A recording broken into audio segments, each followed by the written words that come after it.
According to NFL insider Chad Forbes, aka at NFL Draft Bites on X, the Redskins, as he still calls them, the Commanders. If you're one of those people who I'm never going to call them Commanders, Chad Forbes speaks the same language as you. He says we have interest in future first ballot yellow gold jacket wearer Von Miller. Let's talk about it.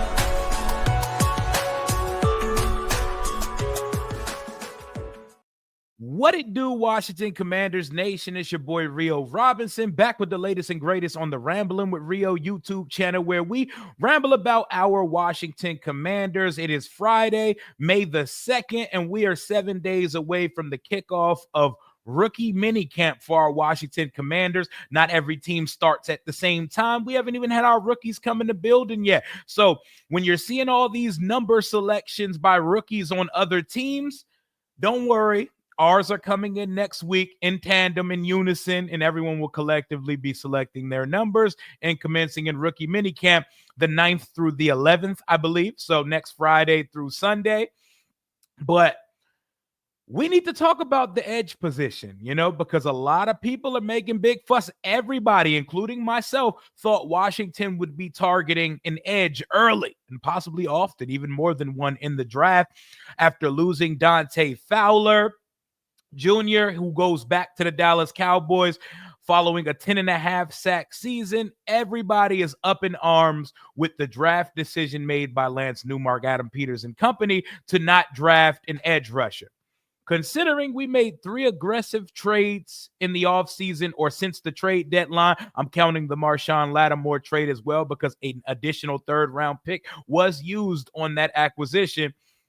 Washington had 5 picks going into the draft, and Peters told us multiple times, I'm not sure we really wanted to hear it, that it's a very deep edge rush class. Maybe he was not as high on the class, or maybe they just followed their board and stuck and picked.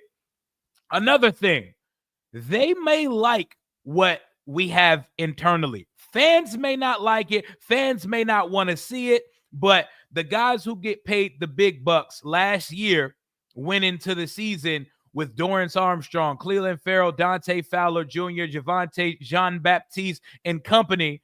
And that edge group produced more sacks than people predicted. Here's what I think the plan naturally is before we get into this Von Miller, should we or should we not be interested in him? Because I'm going to give you all the selling points as to why we would and should be interested in a guy like Von Miller on a short-term situation. But I think the plan is to have Dorrance Armstrong and Dietrich Wise opposite each other on each end. Dorrance Armstrong was the priority signing last year. He was the priority free agent signing. We gave him a 3-year contract worth over $15 million per year. He missed some time, but he ended up with 5.5 sacks last year. He missed a few games, and guys got to work themselves back into a rhythm once they miss some time. Ask Javonte Jean-Baptiste, he was starting to come on for the defense as well, but that temporary IR set him back a little bit, especially as a 7th-round rookie trying to transition into a league where the speed is much, much different. But back to Dorrance Armstrong for a second. I think they expect him to be an 8 to 12 sack guy on this team. The plan was he made the most of his limited opportunities in Dallas and still found his way to 7 or 8 sacks. What could he do in a full-time capacity? And you've seen the flashes. I'd argue Dorrance Armstrong made the biggest defensive play of the entire season for the 2024 Washington Commanders. Y'all should know exactly which play I'm talking about. Divisional round in Motown in Detroit, down 7-3 after a big Jahmyr Gibbs run. A big 3rd down. They're in Washington territory. Jared Goff and company are moving the ball. Dorrance Armstrong gets through, forces a strip sack on Jared Goff, and at that point, Washington got the momentum, and we never gave that shit back. That strip sack changed the fate of us because I'm not sure going down 14-3 in Detroit would have been necessarily comebackable, because once that offense gets going, once they get momentum in that building up at Ford Field, it's over. but force the sack. Washington goes up and gets the 10-7 lead, and we start exchanging punches back and forth. But that defensive play was the catalyst that got Washington going en route to a 45-31 victory over the Detroit Lions. They think they could get that on a consistent basis. They think he's the sack guy on the team. They are a lot more confident in a Dorrance Armstrong when fully healthy than the rest of us are. And then they go get Dietrich Wise. Dietrich Wise is a 4-7, 7.5 max type guy. But Dietrich Wise, unlike Dante Fowler Jr., does not have to be rushed off the field on running downs. You know, he's more than just a pass rush specialist. He's a well-rounded edge. I think we have two well-rounded edges because Dorrance Armstrong sets a pretty decent edge as well. They want well-rounded edge rushers. But here is where a role for a guy like Von Miller opens up. Dante Fowler Jr., except Von Miller can play the run and the pass, and he's done it his whole career. Even at his big age, he's still adequate at both. Do y'all remember 2020 Ryan Kerrigan? Do y'all remember after we drafted Chase Young with the second overall pick of the draft to go opposite Montez Sweat? And Ryan Kerrigan's swan songish season with the team, he was only really playing on third downs, passing downs, and used as an efficient mercenary. That's what Von Miller would be on this team. At 36 years old, in search of ring number 3, because he's 1-1 with the Broncos, 1-1 with the Rams. And don't get me started on that Broncos Super Bowl. He absolutely destroyed Cam Newton and the Panthers. He won that game by himself without Peyton Manning having to do any quarterback things to win the Super Bowl. But he's way past the twilight of his career. He's almost to the fade into the sunset portion of his career. But there is a vacancy here in D.C.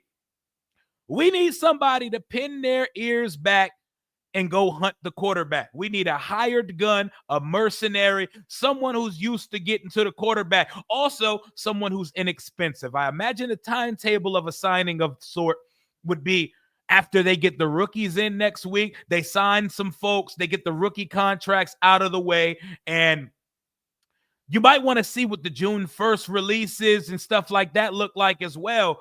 But there's definitely a vacancy for somebody to just come get the quarterback. A guy who only played last year 6 sacks, but he only played, 33% of the snaps for the Buffalo Bills. Von Miller's not expected to carry a serious workload at this point of his career. He's 36 years old. But if you're going to take a cheap 1-year, hunt the quarterback, very assigned role type guy, why not go get a 2-time Super Bowl champion, 1-time Super Bowl MVP, Defensive Rookie of the Year in 2011, 3-time first team All-Pro, 4-time second team All-Pro, 8 Pro Bowl, All-Decade Team, Butkus Award, All-Rookie Team, Lambert Award, Consensus All-American, All-World, future Gold Jacket player with 129.5 sacks in his career.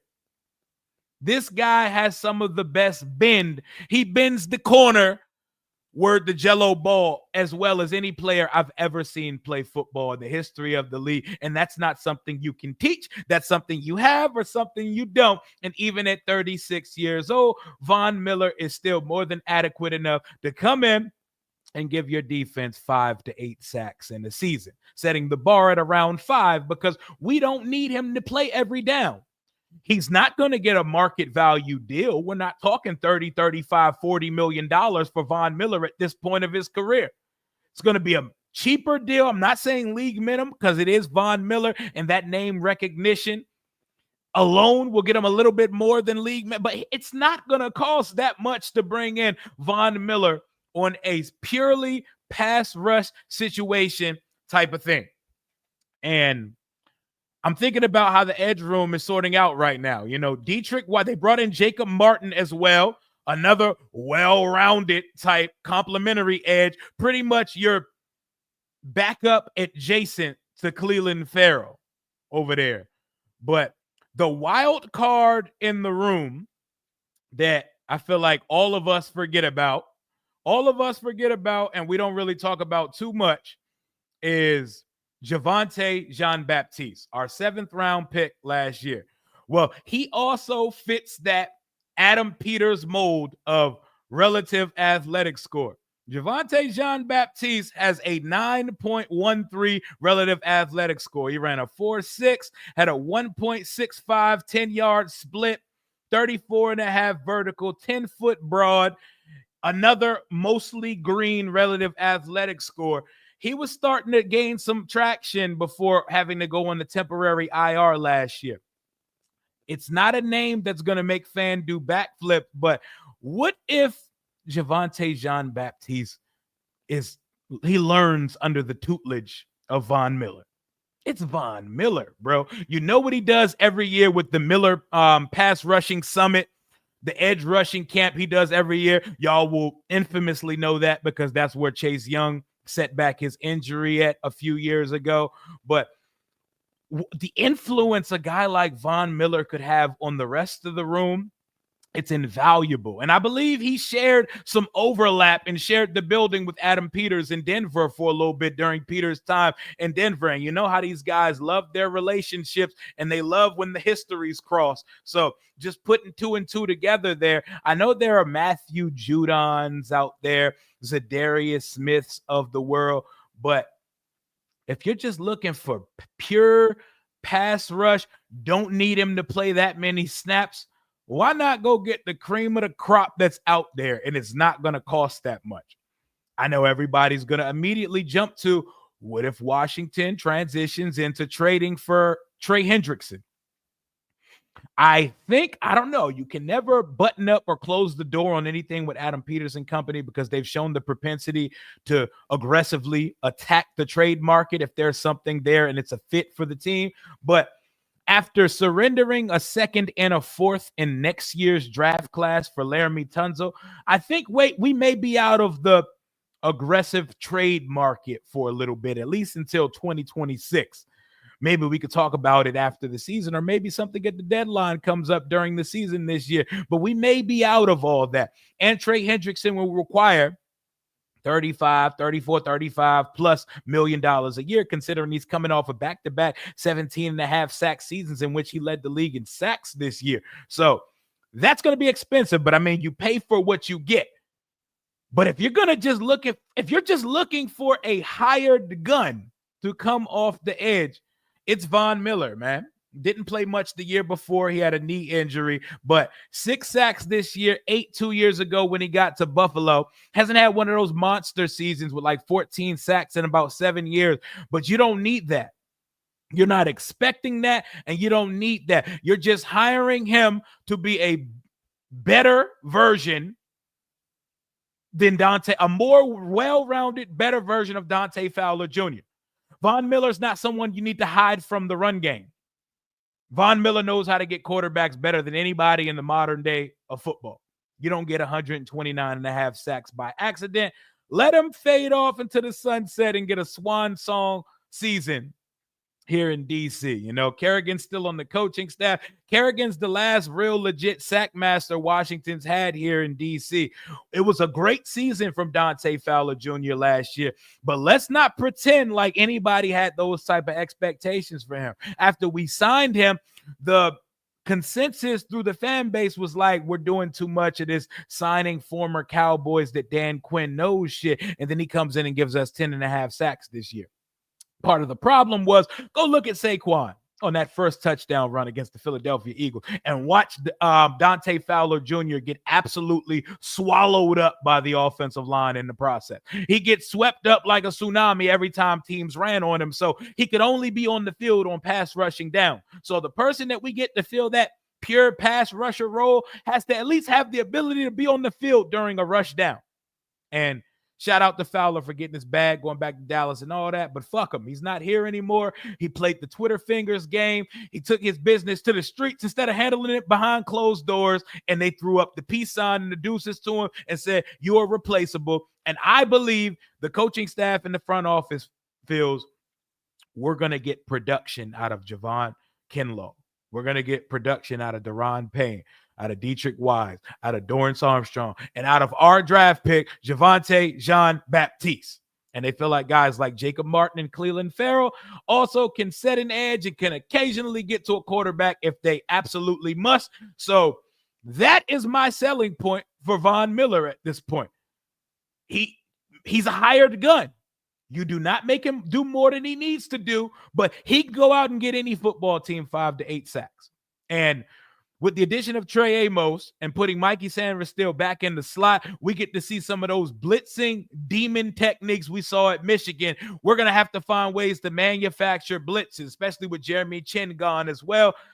I think edge is something we should pay attention to. I don't think it's nearly as dire as people are making it, but we shall see. I see the defense taking a turn. All they got to be is adequate because our offense is going to be top 5 in the league, top 4, probably top 2 or 3 if we're being perfectly honest. We could use somebody to go get the quarterback. I would love to see a Hall of Famer end his career here. Love Von Miller. Loved every second of his career since he was taken 2nd overall in 2011. He's seen 2 rings. He's even done the ring chasing thing a couple times. He's done it with the Rams. He won a Super Bowl with the Broncos, but he also tried to chase one in Buffalo. It just didn't work out, but he still was productive in the process. He's not going to be expensive at all. Bring Von Miller to DC. I'm all for it. What say you? Let me know in the comments. That's all I got for right now. Enjoy your weekend. Enjoy your Friday. Stay safe, stay blessed, and hail to the Washington Commanders. Also, fuck the Philadelphia Eagles while we're here. We will see y'all during the season. I'll be back for more content soon. Bleed that burgundy and gold, baby.